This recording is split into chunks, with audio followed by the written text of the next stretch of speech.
हाँ, भारत एक multilingual country है। सरकार की ये डिसीजन साउथ के लोगों को अच्छी नहीं लगी। तमिलनाडु के सीएम एम.के. स्टालिन का कहना है हिंदी के कारण 25 नॉर्थ इंडियन भाषाएं विलुप्त हो चुकी हैं। ये मरने से पहले एक नोट है 27 साल के लड़के की जिसने खुद को जिंदा जला लिया।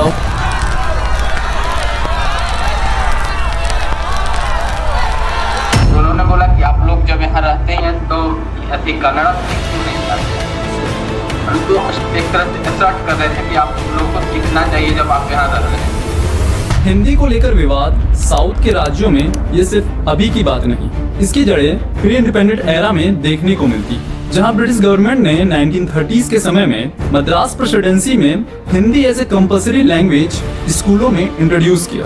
गवर्नमेंट की इस मूव को बहुत बड़ी बैकलैश मिली। इसे अपने भाषा और कल्चरल आइडेंटिटी पे खतरे की तरह देखा। पेरियार, जिन्होंने 1925 में सेल्फ रिस्पेक्ट मूवमेंट लीड कर चुके थे, लोगों पे अच्छा इन्फ्लुएंस था उनका कहना था सरकार हिंदी थोप रही है हम पर, ये कल्चरली और पॉलिटिकली द्रविडियन पीपल्स पर डोमिनेट करना चाहते हैं। लोगों ने लार्ज स्केल पे प्रोटेस्ट किया। 1939 में कुछ लोगों को जेल में भी डाला गया, लेकिन लोग रुके नहीं। पेरियार का कहना था तमिलनाडु फॉर तमिलियंस। इवेंचुअली 1940 में ब्रिटिश गवर्नमेंट अपना डिसीजन विड्रॉ कर दी। Hindi is being imposed on people who are not actually Hindi speaking. Citizen DMK in Tamil Nadu is holding anti-Hindi agitation. So language war that we are seeing in the state of Karnataka. Social media where a man identified as Akshay Gupta from another state removed the sticker. The states were divided on linguistic basis. Don't challenge that now. You're not. Tamil Bhasha, Tamil Sanskruti.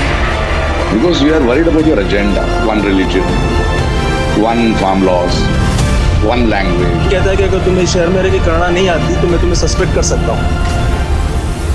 आजादी के बाद 1950 में भारत के संविधान को power में लाया गया। अगले 15 सालों के लिए हिंदी को एज ए ऑफिशियल लैंग्वेज और इंग्लिश को एज एसोसिएट लैंग्वेज डिक्लेयर किया गया। सरकार सोच रही थी इन 15 सालों में इंग्लिश को साइडलाइन कर हिंदी को as a primary language set कर दिया जाए ऑल ओवर इंडिया में। आफ्टर 15 इयर्स 1965 में सेंट्रल गवर्नमेंट ने इंग्लिश को रिप्लेस करते हुए हिंदी को as a sole official language implement किया। सरकार की ये डिसीजन साउथ के लोगों को अच्छी नहीं लगी, और इस प्रकार अच्छी नहीं लगी कि तमिलनाडु के सड़कों पर आग लगा दिया गया। स्टूडेंट, पॉलिटिकल एक्टिविस्ट, यहाँ तक कि आम लोग सड़कों पर उतर गए। लोगों ने वायलेंस किया, डिस्ट्रक्शन किया, काफी लोगों की जान तक चली गई। I plan to die in order to protect Tamil.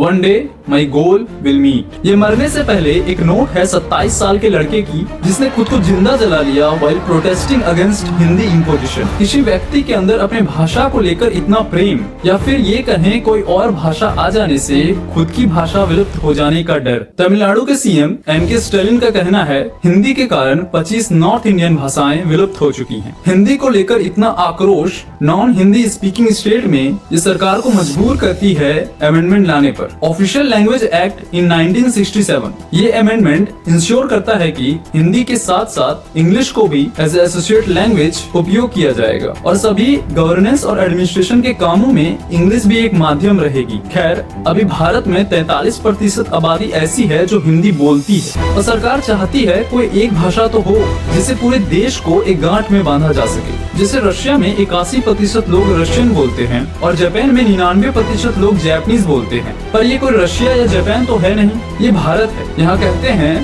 कोस कोस में बदलते पानी, 4 कोस में वाणी। अर्थात यहाँ हर एक कोश में पानी का स्वाद बदल जाता है और हर 4 कोश में बोलने का अंदाज। लिंग्विस्टिक डाइवर्सिटी में भारत दुनिया का चौथा सबसे बड़ा देश है, लेकिन अभी नॉर्थ और साउथ में भाषा के लिए जंग छिड़ी हुई है। अभी वही 1965 वाले कुछ दृश्य देखने को मिल रहे हैं। एक बहुत अच्छी कोट है, Those who cannot remember the past are condemned to repeat it। अर्थात जो अपनी अतीत की गलतियों को ध्यान नहीं रखते वही उसे दोहराते। 1968 में पहली बार नेशनल एजुकेशन पॉलिसी को लाया गया। उसी में 3 लैंग्वेज फार्मूला को इंट्रोड्यूस किया गया, पर साउथ के कुछ राज्य जैसे तमिलनाडु इस 3 लैंग्वेज फार्मूला को पूरी तरह से नकार देते। फिर 2020 में नई एजुकेशन पॉलिसी लाई जाती है, उसमें भी इसी 3 लैंग्वेज फार्मूला को रखा जाता है, पर तमिलनाडु की सरकार इस बार फिर से इसे नकार देती है। 3 लैंग्वेज फार्मूला, यानी कि हिंदी बोलने वाले राज्यों में हिंदी इंग्लिश के साथ एक रीजनल लैंग्वेज पढ़ाई जाएगी और नॉन हिंदी स्पीकिंग स्टेट्स में जैसे कि तमिलनाडु, वहाँ इंग्लिश तमिल के साथ हिंदी पढ़ाई जाएगी। अगर मैं उनका व्यू देखूं जो इसे पढ़ेंगे, यानी कि तमिलनाडु के स्टूडेंट्स, तो एक मिक्स ओपिनियन देखने को मिलता है, जहाँ कुछ बच्चे कहते हैं नहीं 2 लैंग्वेज इंग्लिश और तमिल काफी है, हमें हिंदी की कोई जरूरत नहीं।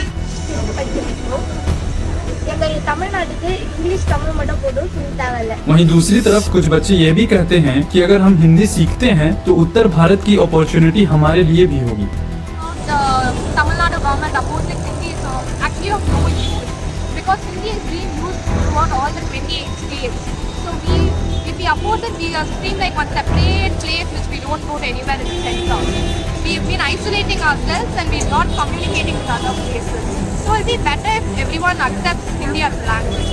बेंगलोर में एक स्पेन की टूरिस्ट आती है। दुर्भाग्यवश एक रात उनके फ्लैट में चोरी हो जाती है, लेकिन पुलिस वाला क्या कहता है, स्पीक इन कन्नड़ा ये बोलकर वो पुलिस वाला फोन काट देता है। ऐसी सिर्फ एक इंसिडेंट नहीं है, ऐसे बहुत सारे इंसिडेंट देखने को मिल जाएंगे भाषा को लेकर साउथ के राज्यों में, जहाँ ये ऑटो ड्राइवर को ही देख लीजिए, ये महिला उनसे हिंदी में बात करती है तो वो ड्राइवर कहता है कि अगर आप कर्नाटका में हैं तो आपको कन्नड़ में बात करनी होगी।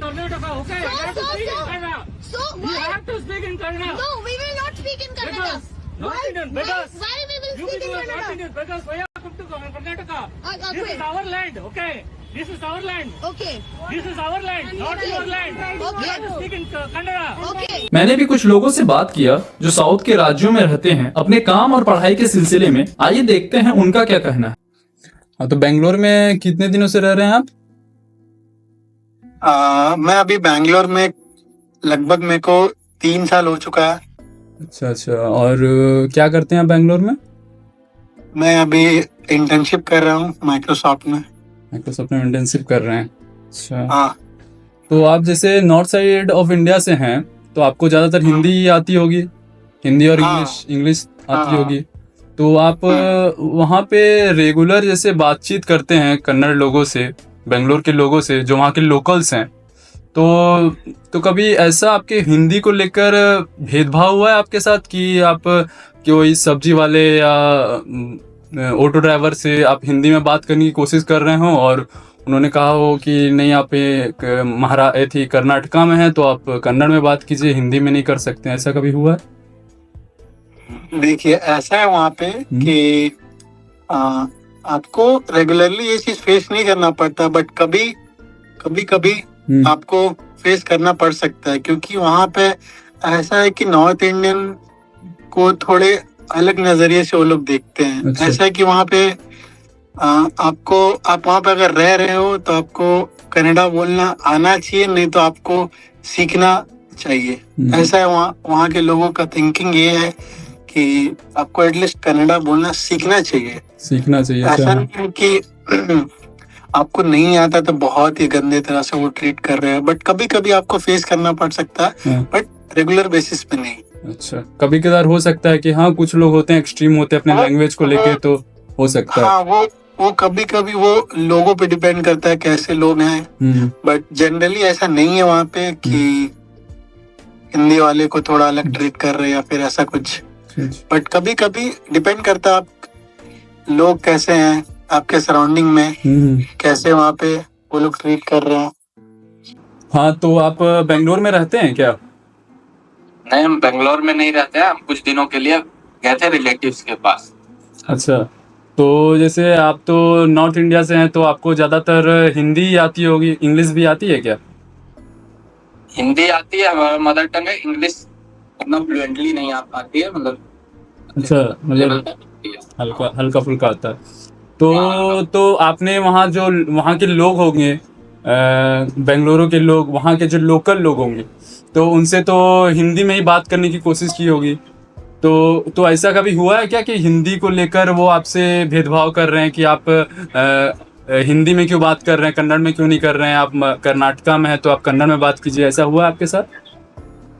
जितने दिन हम वहाँ रहे तो अलग अलग सेट ऑफ लोगों से मिलने का मौका मिला, तो जो लोग थोड़ा पढ़े लिखे हैं, जो इंग्लिश समझते थे, उनसे हमने अपने कन्वर्सेशन में इंग्लिश का ही इस्तेमाल किया, जो भी इंग्लिश हमें आती थी।